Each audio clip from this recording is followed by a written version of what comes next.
Now let's talk about the Indian economy. Fresh economic data came out today. India grew by 7.8% last quarter. This is from October to December 2025. 7.8% growth. With that, India remains the fastest growing major economy in the world, among the fastest growing. But this number comes with important context. India has changed the way it measures growth. A new framework is now in place, a framework that reflects the economy as it exists today, not the way it did in 2011. For starters, the base year has shifted. Earlier, India's growth was measured against its performance in 2011-12. The new base year is 2022-23. Besides that, there are several other changes. The weights given to different sectors have also been updated. The services sector, for instance, is better represented. Gig workers are counted more accurately, and data from the Goods and Services Tax, or GST, as well as surveys from the information sector are all feeding into the GDP calculation. Well, here's what has changed and why it matters. India is changing the way it measures its own economy. This is not a minor update. It is a structural overhaul. India's Ministry of Statistics has spent months on this. The goal?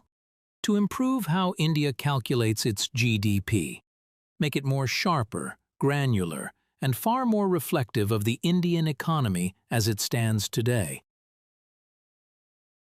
The first and most visible change is the base year. Every GDP calculation needs a reference point, a fixed year against which all growth and output is compared. India's current base year is 2011-12. The new series shifts it to 2022-23. What does this shift mean? It means the economy will more accurately reflect the recent economic reforms, as well as India's post-pandemic recovery and a significantly expanded digital sector. The second change is about GST data and how it is now being used. The Goods and Services Tax was introduced in 2017. It created one of the largest transaction databases in the world. Every sale, every invoice, every supplier relationship is recorded. Until now, this data was used selectively to calculate India's GDP. GST data was so far being used in the quarterly accounts. It was limited to quarterly GDP estimates, and some sectors in the annual figures. The new series changes that. GST data will now be used to estimate what each region of India is producing. It will be used to calculate how much value private companies are adding to the national economy. And critically, it will identify active companies that were previously going untracked.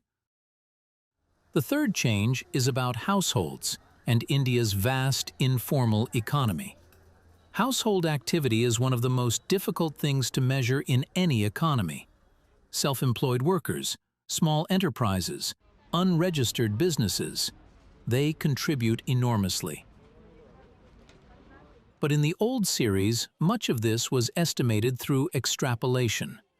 The new series replaces that approach entirely. More frequent and detailed surveys will be used. High-frequency data is now being fed into the GDP calculation. Vehicle registrations, fuel consumption, employment patterns, household enterprise surveys.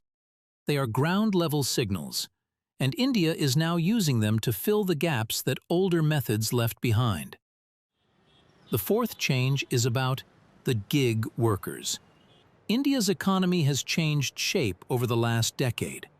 Millions of workers now earn through platforms, not payrolls.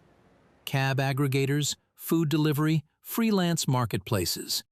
None of them fit the traditional employment model, and for years their contribution to GDP was there in the data, but only partially. The new series fixes that. The fifth change is about getting the basics right. Better data from states, banks, and informal sector.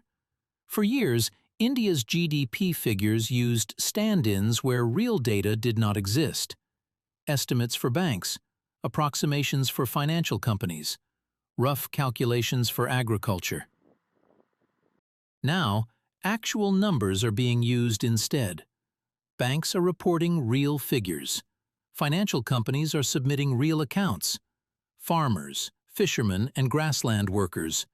Their output is now tracked through dedicated research. These changes were necessary. India's economy has changed enormously over the past decade. It was only a matter of time before the measuring tape caught up. The Narayan-Hiti Palace was lit for dinner. The royal family gathered. Laughter echoed through marble halls. But soon, it all changed. Gunshots rang out, one after another. A night that would shatter a kingdom. In hours, the royals were assassinated. Not in a war or a coup, but in a massacre inside the palace walls. Catch the full story on The Assassination, Saturday at these times.